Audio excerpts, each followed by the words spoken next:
My name's Nellie, and growing up in our house was like living under constant surveillance. Dad was a professor, his life revolved around the university, and he expected nothing less from me and my sister, Anna. Mom was pretty much the enforcer of Dad's rules, always making sure we were the perfect daughters. It was a regular evening at home, and I was trying to finish a book I'd been secretly reading under the covers for the past week. The living room was buzzing with the usual chatter about Anna's latest achievements. She went to high school, and every day there was a new reason for our parents to be proud. Dad's voice boomed from the living room, pulling me back to reality. "Nellie, can you come here for a moment?" Dragging myself away from my book, I headed to the living room. Anna was sitting on the couch, grinning like she'd won the lottery, while Mom was passing around cups of tea. Dad cleared his throat as I walked in. "Sit down, Nellie. We were just discussing Anna's latest paper. It's been selected for the school's research journal. A significant achievement." "That's great," I mumbled, forcing a smile. Anna shot me a look, her eyes sparkling with that all-too-familiar mix of pity and superiority. Mom chimed in, her tone laced with that nagging edge I knew all too well. "Your sister works so hard. We're just hoping you'll start putting in some effort too, Nellie. We've yet to see you shine like your sister." I sank into an armchair, feeling the weight of their expectations crushing me. "I'm doing my best," I replied, my voice barely above a whisper. Dad's response was quick, his words sharp. "Your best? We expect excellence, Nellie. Not just best. You need to start thinking about your future, about making something of yourself." I wanted to scream, to tell them that I had my own dreams, that I hated biology and the sterile life they were pushing me into. But I knew better. Instead, I nodded, pretending to absorb their advice. "Why can't you be more like your sister?" Dad's question wasn't really a question, it was an accusation. Anna just sat there, sipping her tea, the golden child basking in her perfect little world. I stood up, feeling the need to escape before I said something I'd regret. "I have homework," I said, turning towards my room. "Remember, Nellie," Mom called after me, her voice stern. "We're only hard on you because we care. You'll thank us one day." In my room, I closed the door gently, leaned back against it, and let out a breath I didn't realize I'd been holding. The walls of my room felt like the only place where I could be myself, away from their constant comparisons and impossible standards. High school felt like a minefield. Each step had to be calculated, or else it would set off an explosion at home. Anna was already in college, the pride of the family, leaving me to navigate the turbulent waters of my teenage years under the ever-watchful eyes of Mom and Dad. One particularly drab Tuesday, I decided enough was enough. If I had to play the part of the obedient daughter, I was at least going to find small ways to make it bearable. That morning, before school, I slipped on a bright red band under my dull gray sweater, a small act of defiance, but it felt like claiming a piece of my identity. At school, I was a different person. I hung out with Max and Liz, a couple of outcasts like me who didn't fit the typical mold. We'd skip the occasional class to hang out in the old music room, where I could finally breathe. "Nellie, you coming?" Max nudged me as the bell rang for the next period. "Yeah, let's get out of here," I replied, grabbing my bag and following them. We settled into our usual spot, and I pulled out my hidden headphones, ready to drown in some music that Mom and Dad would never approve of. Liz watched me, an eyebrow raised. "Still hiding that stuff from your folks?" she asked, her tone a mix of amusement and pity. "Yeah, Dad would flip if he knew I was into punk rock. You know how he is about proper influences and all that crap," I muttered, fiddling with the headphone cord. Max laughed, shaking his head. "Man, your parents are something else. How do you stand it?" "I don't know. I just do what I have to do, I guess. Keep my head down, mostly." The conversation drifted away from me as I lost myself in the music, the lyrics pumping me up, giving me a dose of courage I desperately needed. Later that week, I decided to take an even bolder step. I'd been saving up from my part-time job at the local bookstore, a job Mom and Dad barely approved of, and bought a pair of ripped jeans. Hiding them in my bag, I changed at school on Friday, ready to feel a little more like myself. Walking home in those jeans felt exhilarating, but as I turned onto our street, my heart sank. There was Dad, waiting at the front door, arms crossed. Panic set in. I had forgotten he was home early on Fridays. "What on earth are you wearing, Nellie?" His voice was calm, but the disapproval was clear as day. "They're just jeans, Dad. Everyone wears them," I said, my voice small, bracing for the storm. "They are not just jeans. They are a statement, and not one we approve of. Go change. Now." I clenched my fists, fighting the urge to yell back. "It's just clothes, Dad. It doesn't change who I am." He stepped closer, his presence imposing. "Everything you do reflects on this family, Nellie. Remember that." I stormed past him, slamming the door to my room behind me. The jeans were thrown into the back of my closet, hidden yet again. But something inside me had shifted. That night, I made a promise to myself. No matter how small, I'd keep finding ways to rebel, to be me. Even if it meant just a hidden streak of red or a song no one else knew I loved. When it was time for me to pick a university, the whole choice part was a joke. Dad had it all mapped out. I was going to the same university he taught at, just like Anna. The decision wasn't mine, it was handed down like a family heirloom I never asked for. The major? Biology, Dad's field. "It's a respectable field, Nellie, and you'll have a secure future," he'd said the night we talked about my so-called choices. The truth? I had no interest in biology. I wanted to study literature, lose myself in books and stories, not cells and organisms. But that wasn't part of Dad's plan. "Think about your future, Nellie. This is for the best," Dad had said that evening at dinner, his tone final. Mom just nodded along, adding, "Your father knows what's best, dear. Anna's doing wonderfully well, just follow in her footsteps." So, that was it. I enrolled in biology, and just like high school, college became another series of hoops to jump through. The first year was a blur of classes I had zero interest in. I'd sit in the back of lectures, doodling in the margins of my notebooks or getting lost in my thoughts, imagining I was somewhere else, anywhere else. One afternoon, I bumped into a senior student, Mark, at the campus cafe. He was a literature major, and we hit it off talking about a novel I had secretly been reading. "You actually like this stuff, huh?" Mark smiled, pointing at my biology textbook. "It's not by choice. It's complicated," I sighed, my usual defensiveness about my situation kicking in. "Sounds like a prison sentence," Mark laughed. "You should have gone for something you love. Why stick with something that makes you miserable?" His words hit too close to home. "It's not that simple. My dad's a professor here, in this department. I didn't have much of a say." Mark raised an eyebrow. "That sucks. But hey, maybe you can switch majors? Talk to someone in the lit department?" I shook my head, a bitter laugh escaping. "You don't know my dad. Switching isn't an option. This is my life." As the year dragged on, I met with Mark a few more times. He became my window to the world I wanted to be part of. Through him, I got glimpses of literature classes, poetry readings, discussions that sparked a fire in me. But at the end of each meeting, I had to return to my reality, the world of biology labs and lectures that felt more suffocating each day. My last year at university was nothing short of a family spectacle, thanks to my sister Anna's grand wedding. She had recently introduced her fiancé to us, Michael, a lawyer 10 years her senior, working for a large corporate firm. My parents couldn't have been happier with her choice. He was exactly what they envisioned for both their daughters, successful, respectable, and financially secure. At their engagement party, the joy on my parents' faces was unmistakable.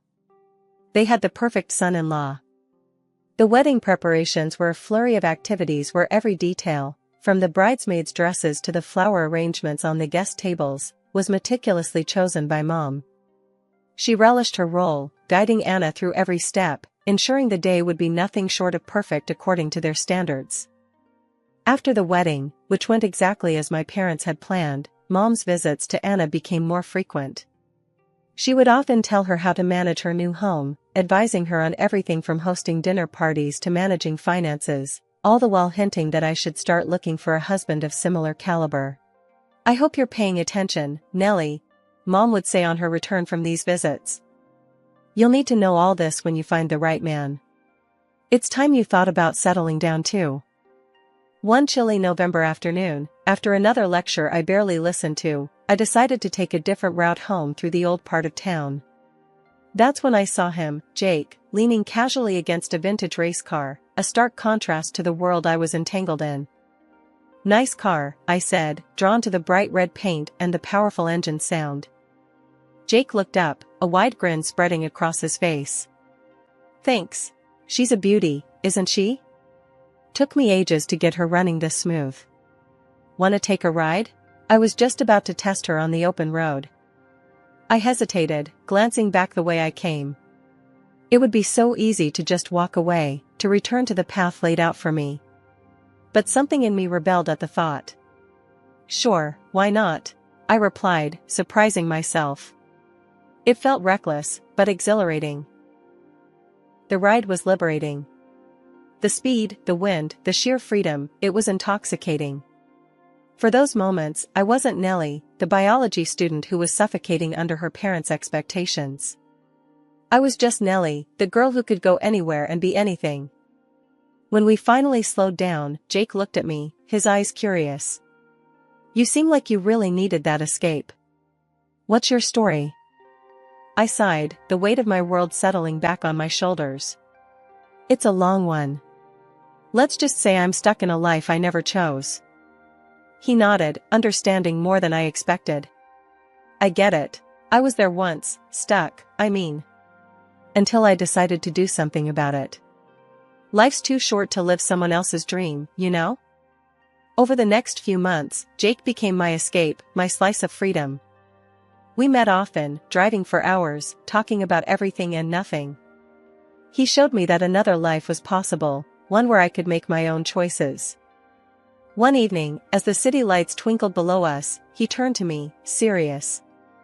"Nellie, I don't want to be just an escape for you. I want this to be real, for us to take on the world together. What do you say?" Looking into his eyes, I realized this was it. My chance to choose my own path. "Yes," I said, my voice steady. "Let's do it. Let's be real together." The day I decided to introduce Jake to my parents, my stomach was a tight knot of nerves. I knew this wasn't going to be easy. Jake, with his leather vest, black t-shirt, ripped jeans, and hair tied back with a simple string, wasn't what my parents envisioned for me. He was the antithesis of the clean-cut, suit anti-professional, like my sister's husband, Michael. We walked up the driveway, and I could already feel the judgmental gaze that would come through the curtains. I took a deep breath and rang the bell. My heart pounded as the door swung open, revealing my mom, her expression transforming from surprise to shock in an instant. "Mom, Dad, this is Jake," I said, trying to keep my voice steady. Jake stepped forward, offering a friendly smile. "Nice to meet you," he said, extending his hand. My dad looked him up and down, ignoring the offered hand. "What did you say you do for a living?" he asked, his tone harsh. "I'm a mechanic," Jake replied, undeterred by the cold reception. "I also race cars." Mom gasped softly, clutching her chest as if the words were physical blows. Dad's brow furrowed deeply. "A mechanic? And that's supposed to support my daughter?" I jumped in, feeling the need to defend him. Jake is amazing at what he does. He's passionate and incredibly skilled. Dad snorted, shaking his head. "Skills in racing cars? That's a hobby, not a career. What about your education?" Jake was calm, though I could tell he was starting to get annoyed. "I've completed specialized courses for my trade. I didn't go to university, if that's what you mean." The room went cold. Mom looked like she might faint. "You expect to marry my daughter with no proper education?" "I love Nellie," Jake said firmly. "I intend to make her happy." "Happy? With what?" Do you want to feel like a piece of trash in an old shabby apartment? Love doesn't pay the bills. Dad's voice rose, his temper flaring. I felt a surge of anger. I don't care about money. I care about being with someone who loves and respects me, I shot back. Dad pointed a finger at me, his face red. You're making a huge mistake. I won't allow it. We do not give our blessing to this farce. Mom's voice was shrill, panicked. You're not thinking clearly, Nellie. This isn't you. It's exactly me. This is who I am. Jake makes me happy, far more than any lifestyle you wish I had, I argued, my voice rising to match theirs. Dad was adamant. If you choose this man, you choose him over your family. We won't support this. If you leave with him, don't think you can come back. I took a deep breath, my decision clear. I choose us, Jake.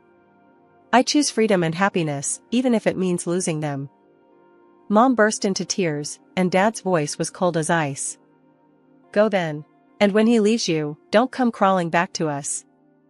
I grabbed Jake's hand, pulling him toward the door. I won't. I'll never come back, I said, my voice steady, despite the tears I fought back. We walked out of the house, the door slamming shut behind us. The finality of that sound echoed in my heart. I had chosen my path, and as we drove away, I felt a mix of heartbreak and relief. The day of our wedding was bittersweet. I had secretly hoped that maybe, just maybe, my parents or Aita and her husband would show up, or at least send a card. But as the day went on, it became clear they wouldn't be part of it. The silence from their end was deafening, yet as I stood there exchanging vows with Jake, I felt a profound happiness that overshadowed the disappointment. After the wedding, life with Jake felt like a whirlwind of happiness and new beginnings. His passion for cars and his talent as a mechanic led him to pursue further training, specializing in servicing high-end, luxury cars. His reputation grew, and soon he opened his own company. It was a risk, but it paid off. Looks like all your hard work is really paying off, I told him one evening as we reviewed the company's growth charts. His face lit up with that smile that always made me melt. It's our hard work, he corrected me with a wink. Couldn't have done it without my top-notch dispatcher and business manager. Our personal life was equally rewarding. Jake's mom, who lived not too far from our new house, became like the family I had lost. She embraced me wholeheartedly, calling me her daughter, filling a void I hadn't realized was so profound. You're more of a daughter to me than an in-law, she would say, her warm embraces making me feel cherished and accepted. We would often have her over for dinner, or spend weekends together, exploring local markets or just enjoying each other's company. On weekends, Jake and I indulged in our shared passion for nature. We'd drive out in one of the sleek cars from his shop, always returning it spotless, of course, and find new trails to explore or quiet lakes to picnic by. These moments, away from the buzz of daily life, were our little slices of paradise. As our first anniversary approached, we decided to host a small celebration at our home.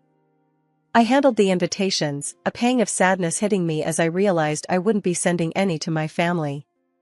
Instead, I focused on the friends and the new family we had formed, those who had supported us and cheered us on every step of the way. Life had settled into a comfortable rhythm. Jake and I were happily running our business, and our days were filled with a sense of accomplishment and contentment. My mother-in-law, who lived nearby, was a frequent visitor and had become like a second mother to me. Her visits always brought warmth and laughter to our home. One afternoon, she arrived looking unusually troubled, her brow furrowed as she took off her coat. There's a scandal brewing at the university, she said as soon as she sat down. It's all over the news. A professor has been accused of plagiarism and stealing someone else's scientific work. My heart skipped a beat. Did they say who it was? She shook her head.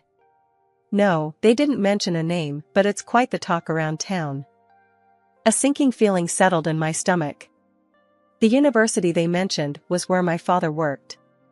I hadn't spoken to him or my mother since the day I chose to marry Jake and leave my old life behind. After my mother-in-law left, I turned on the TV and flipped through the channels until I found the news. The reporter was standing in front of the university, talking about the allegations against a prominent professor. Then they flashed my father's photo on the screen. It was him. My hands trembled as I absorbed the news. His career, his reputation, everything was at risk. 2 weeks later, the issue was still a hot topic on the news when the unexpected happened. Jake and I were at our shop when I noticed a familiar car pulling into the parking lot. My breath caught in my throat as my parents stepped out. It had been years since I last saw them. The staff pointed them in my direction, and as they walked toward us, I could hardly recognize them. My mother had lost a lot of weight, her clothes hung loosely, making her look frail and aged. My father seemed a shadow of the man he once was, his posture slumped and his eyes lacking their usual firm resolve. As they approached, my mother's eyes filled with tears. "Nellie," she said, her voice cracking with emotion. "Mom," I replied, my voice neutral, guarding my feelings. "We need to talk to you," my father said, his voice low. I looked at Jake, then back at my parents, 1,000 memories and feelings swirling in my mind. I knew this conversation was inevitable, but I was not ready to simply let them back into my life without understanding their reasons for coming now, after all this time. "Not here," I said, indicating the busy shop around us. "We can go to my office." They nodded, and we walked to the small building next to the garage where I handled the administrative work. Inside, I offered them seats, but the air between us was thick with unsaid words and years of separation. Sitting across from my parents in the cramped confines of my office, the air felt thick with unsaid things and old grievances. My father's face was stern, etched with lines of stress and anger, while my mother appeared worn and anxious. "It was hard finding you, Nellie," my mother started, her voice quivering slightly. We've been through so much." My father's voice was gruff, his usual warmth missing. "I've been accused of plagiarism and theft of scientific work unfairly. I reached out to your sister's husband for help, thinking family would provide support without trying to make a profit from our misfortune." I raised my eyebrows, waiting for him to continue. "He wanted to charge an exorbitant fee," Dad continued, his tone sour. "Your sister sided with him, choosing her husband over her own family. So, we had no choice but to disown her." There was a cold irony in his words, a mirror to the past when they had turned me away for choosing Jake. "And now you come to me?" I asked, unable to keep the bitterness from my voice. "Yes," he said bluntly. "We need a place to stay. We've had to sell the house to cover legal fees. We have nowhere else to go." I couldn't help but laugh, a short, harsh sound that filled the small office. "You disowned me, remember? You literally cursed me, wishing I'd fail and come crawling back." The pain of that day, still vivid in my memory, surged forward. "And now you expect what? That I'd welcome you with open arms?" My mother's face crumpled. "We're still your parents, Nellie. How can you turn us away?" "Because you taught me how," I replied sharply. "When you chose your pride over your daughter, you showed me that blood isn't thicker than water, not always." Dad's eyes narrowed. "We are your family. You owe us." "I owe you nothing," I shot back. For once, Anna made the right decision, and I'm proud of her for standing by her husband. It's more than what was ever afforded to me. The room grew colder, the tension palpable. My mother began to shout, calling me ungrateful and heartless. Jake, who had been silent beside me, stood up, his presence commanding. "I think it's time for you to leave," he said calmly but firmly. He turned to one of our workers visible through the office window. "Make sure they don't come back here," he instructed quietly. My parents were left standing in the middle of the room, a final look of shocked defeat on their faces as we walked away. That was the last time I saw them. In the months that followed, Jake and I grew even closer, united against the turmoil that had tried to tear us apart. We welcomed a daughter into our family, a new beginning in the truest sense. My mother-in-law, ever supportive, was a constant help, showering her new granddaughter with love and affection. Life moved on, and the pain of the past began to fade, overshadowed by the joy of the present and the promise of the future. I had learned that family isn't always defined by blood but by the bonds you choose to nurture and protect.